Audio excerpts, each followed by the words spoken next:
So this is an advanced higher chemistry lesson looking at Unit 1, the inorganic chemistry part of Unit 1, and specifically what we'll be looking at is electronic notation for the electrons within different orbitals. So in last lesson, we learned about different atomic orbitals, and we learned that there were S, P, D, and F types of orbitals. Well, the periodic table can be divided into 4 blocks, and these blocks are defined as being elements in which the outermost electrons are found in either an S, a P, a D, or an F orbital. So the first block is the S block, and this comprises groups 1 and 2. The second block is the P block, and this defines everything after the transition metals, with the exception of helium.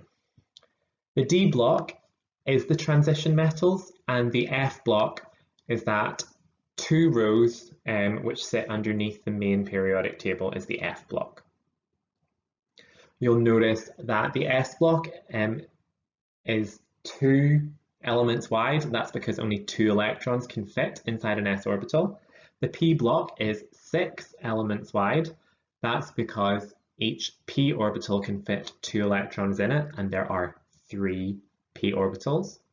The D block is 10 wide because there are 5 orbitals, each one can contain 1 electron, and the F block is 14 because there are 7 F orbitals, each one can contain 1 electron.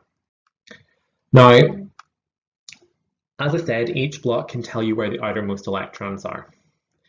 S orbitals maximum of 2 electrons, P orbitals maximum of 6 electrons, transition metals, D orbitals 10 electrons. Orbitals get filled by electrons in the order in which they appear in the periodic table. So you will fill the 1s orbital before the 2s orbital. You will fill the 2p orbital before the 3s orbital. Now, if we look through the periodic table, this is the sequence. So 1s, 2s, 2p, 3s, 3p, etc. Now, it seems to be quite logical at the very start, but as you see, as it gets further on through the periodic table, the numbers no longer seem to go in sequence. So we've got 4s, 5s, and 6s all being mixed together. Luckily, you only need to know up to the first 40 elements, which takes you up to 4p. And so the only complication is the fact that the 4s and the 3d orbital seem to go in the opposite way to which you would expect them maybe to. Now, when we are comparing the energies of orbitals, this is a nice representation. So we can see that in general, each s orbital goes in a nice sequence. So the 1s is below the 2s, which is below the 3s, the 4s, the 5s, etc. And the p orbitals also is quite similar. However, once we start introducing the d orbitals, you can see that there's a bit of overlap between the d orbitals of a lower down energy level and the p orbitals of a higher energy level. And we get a bit of mixing. You'll also notice that the p orbitals, there's 3, and they all have the same amount of energy, and the d orbitals, again, all have the same amount of energy. We describe orbitals that have the same amount of energy as being degenerate. And that word degenerate will be used later on in one of the rules for how to fill orbitals with electrons. So degenerate just means have the same amount of energy. What we're going to get into now are the rules for filling orbitals, and there are 3 rules that underlie all of this. So the first one is the Aufbau Principle. And the Aufbau Principle we've essentially already gone over. And that is that orbitals get filled in order of increasing energy, which is typically the sequence at which they appear in the periodic table. So 1s, then 2s, then 2p, etc. The second rule is called Hund's rule, and Hund's rule talks about degenerate orbitals. Now he says that whenever there is more than one of the same type of orbital, or whenever we have degenerate orbitals, they get filled individually. So one electron into one orbital, then if there's a second electron, it goes into a new orbital, and so on, until you've got one electron in each of the degenerate orbitals. And only once that is the case do you start pairing up electrons within the orbitals. And finally, the third rule is called the Pauli Exclusion Principle. And the Pauli Exclusion Principle talks about electrons that are going inside the same orbital. And the Exclusion Principle says that no two electrons can have the same 4 quantum numbers. So when electrons are paired, they must have opposite spins. We already know this. We already know that the spin quantum number, if they're in the same orbital, one will be plus a half, one will be minus a half. If we are drawing electrons in a diagram, what we tend to do is use arrows to represent them. You can use a full-headed arrow or a half-headed arrow. You'll see both used in textbooks and online.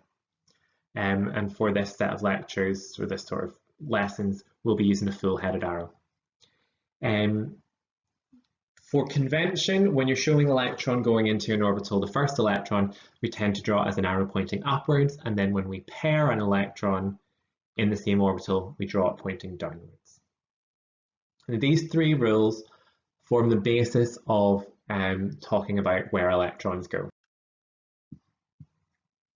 Now, there are multiple ways in which you could describe the electron configuration for an atom.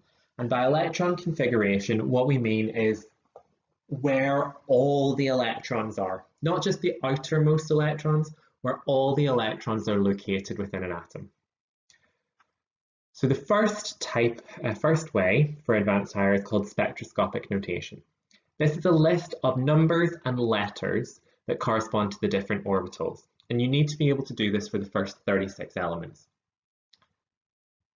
Then there is orbital box notation, and this is more of a diagrammatic representation where you draw boxes for each orbital and you put in arrows to represent the electrons. You would typically only be asked to do this for 4 shells or 4 types of orbital at a time, and it will most commonly be used for transition metals showing the electrons in d orbitals. Now, spectroscopic notation, this is where we list numbers and letters to refer to each orbital. So carbon.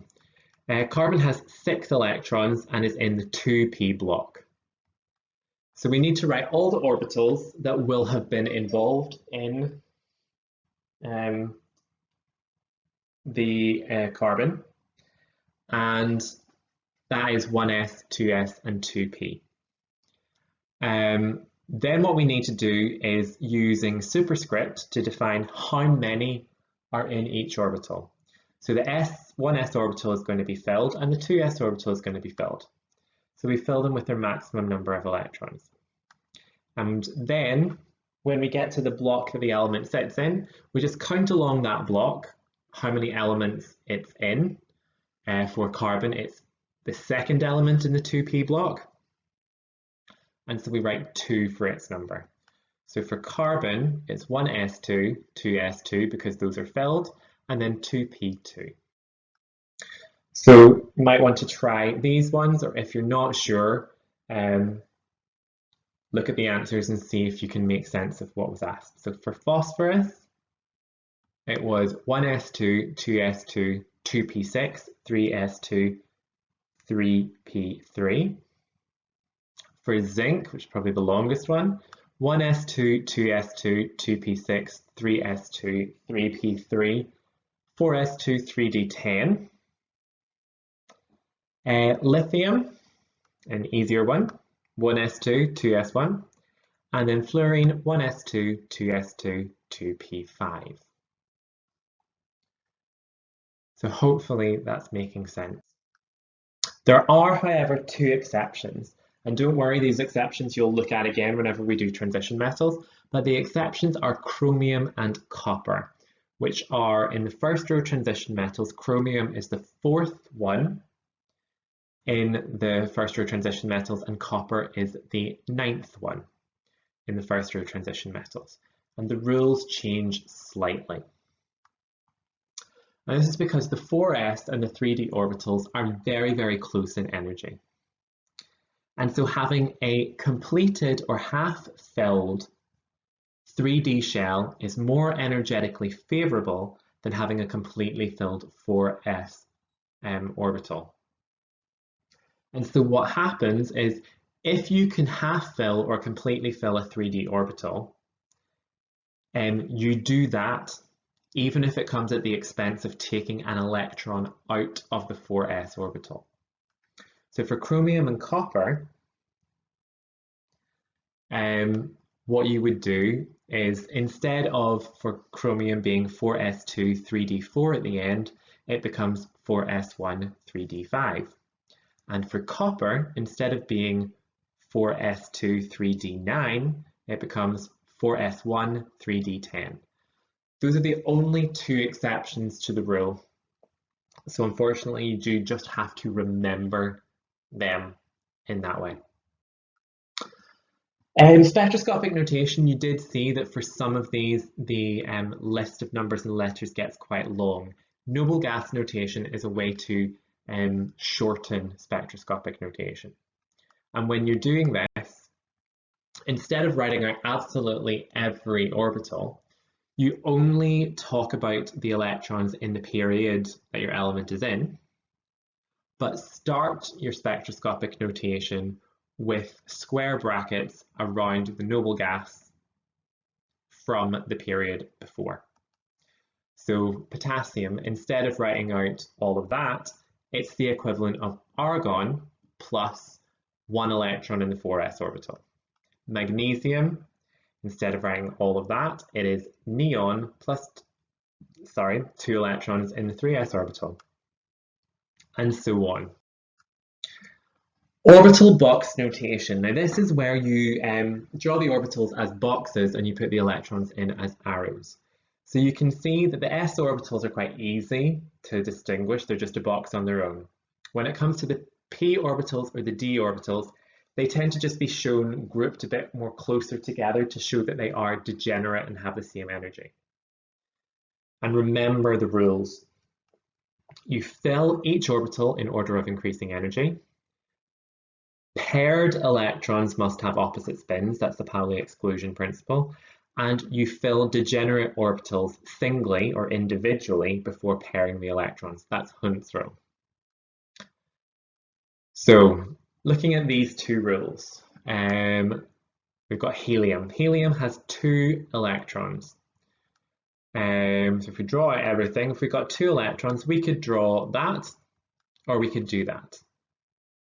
Well, the one that is correct is the bottom one, and that's because we need to fill the orbitals in order of increasing energy, and the 1s orbital is lower in energy than the 2s orbital, so we need to fill it before we start filling the 2s orbital. And with helium, with the 2 electrons, the orbitals need to have opposite spins, so that's why 1 arrow is up, 1 arrow is down. Now the third rule, filling degenerate orbitals singly before pairing electrons. Well, let's look at carbon.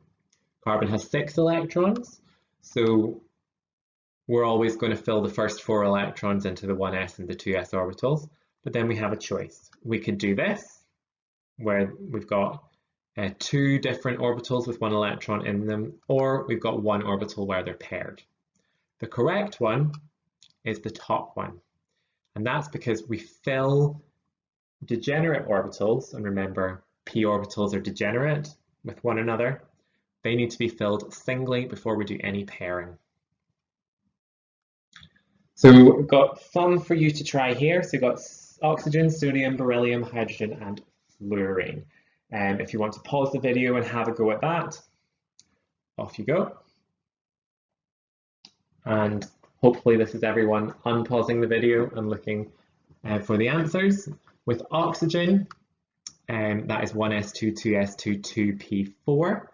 So we have that arrangement. Sodium is that, so 1s2, 2s2, 2p6, 3s1. Beryllium is 1s2, 2s2. Hydrogen, easiest one, 1s1. And fluorine we already looked at before for spectroscopic notation, but it is 1s2, 2s2, 2p5. Now, ionization energy is related to the atomic orbitals. From higher chemistry, we know that the first ionization energy increases across the period, but it decreases down a group. Orbitals and subshells will play a role too. And these account for anomalies, or what we would consider anomalies in the trends. So we're going to look at those trends. So you'll hopefully recognize this graph from last year. But if you look here, so between beryllium and boron and magnesium and aluminium, the ionization energy doesn't actually increase, which is what we would expect going across the period. It goes down. Now this is because you're going between the S block and the P block. You also should be able to notice between nitrogen and oxygen and phosphorus and sulfur that there's also a small decrease in energy, or not a big change. That is because you're halfway through a P block. Now, why does going from an S block to a P block, or reaching the halfway point of a P block, result in deviations from the expected pattern in ionization energy? Well, that is because filled subshells are more stable than partially filled subshells. And it takes more energy to remove an electron from a full S orbital than it does to take one electron out of a p orbital. Now that's the reason why we get a decrease as we go from the S block to the P block. But also, electrons prefer not to be paired. And so removing the first paired electron in a p orbital is easier than removing an electron from any of the half-filled p orbitals. So this is why the ionization energy decreases between your P3 element and your P4 element. So this was looking at electronic configuration of atoms in relation to their atomic orbitals. We looked at the S, P and D blocks of the periodic table. We learned about the rules for filling orbitals, specifically the Aufbau Principle, Hund's rule, and the Pauli exclusion principle, and we looked at how we could write electron configuration using spectroscopic notation, shorthand spectroscopic notation known as the noble gas configuration, and then we looked at orbital box diagrams. Next lesson should be about valence shell electron pair repulsion theory, which sounds like a mouthful, but it's just going to help us determine molecular shapes.